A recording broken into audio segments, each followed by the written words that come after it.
Dear Esther, I have now driven the stretch of the M5 between Exeter and Bristol over 21 times. But although I have all the reports and all the witnesses, and have cross-referenced them within a millimetre using my Ordnance Survey maps, I simply cannot find the location. You'd think there would be marks to serve as some evidence. It's somewhere between the turn-off for Sanford and the welcome brake services, but although I can always see it in my rear-view mirror, I have as yet been unable to pull ashore.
There must be a hole in the bottom of the boat. How else could new hermits have arrived?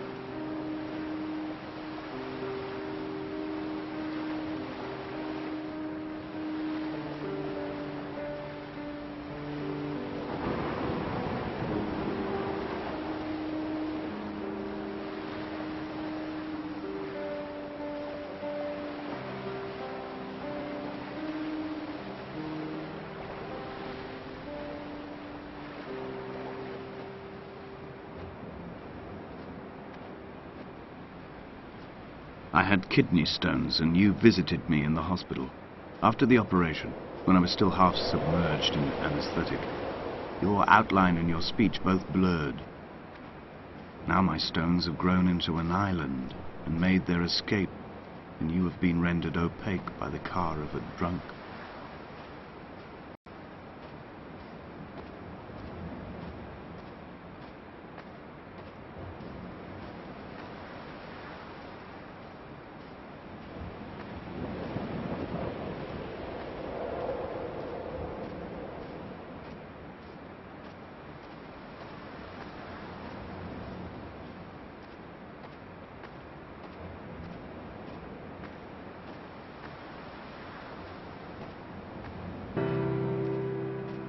I've begun my ascent on the green slope of the western side.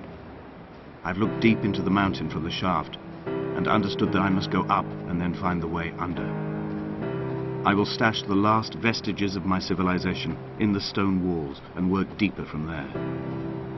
I'm drawn by the aerial and the cliff edge. There is some form of rebirth waiting for me there.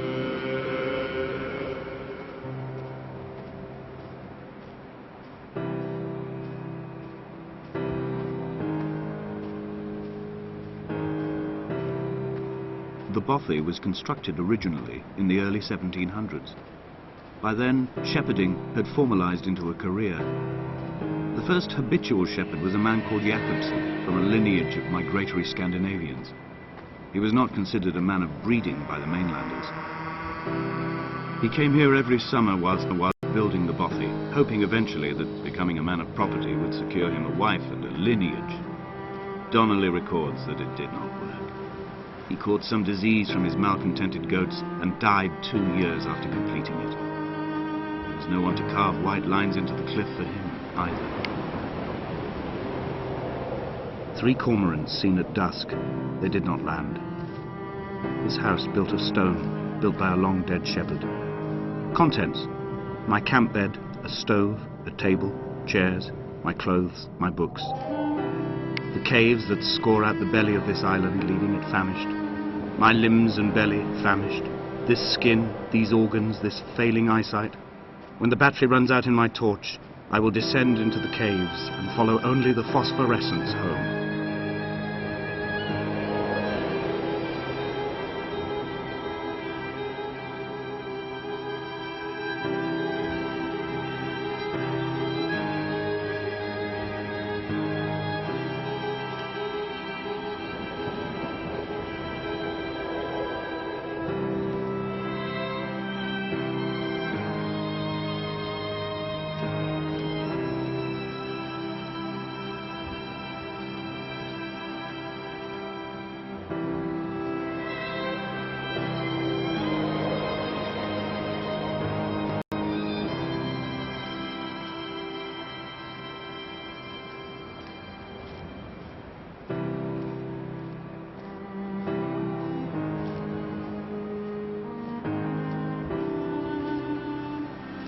What to make of Donnelly, the laudanum and the syphilis? It is clearly not how he began, but I've been unable to discover if the former was a result of his visiting the island or the force that drove him here. For the syphilis, a drunk driver smashing his insides into a pulp as he stumbled these paths, I can only offer my empathy. We're all victims of our age. My disease is the internal combustion engine and the cheap fermentation of yeast.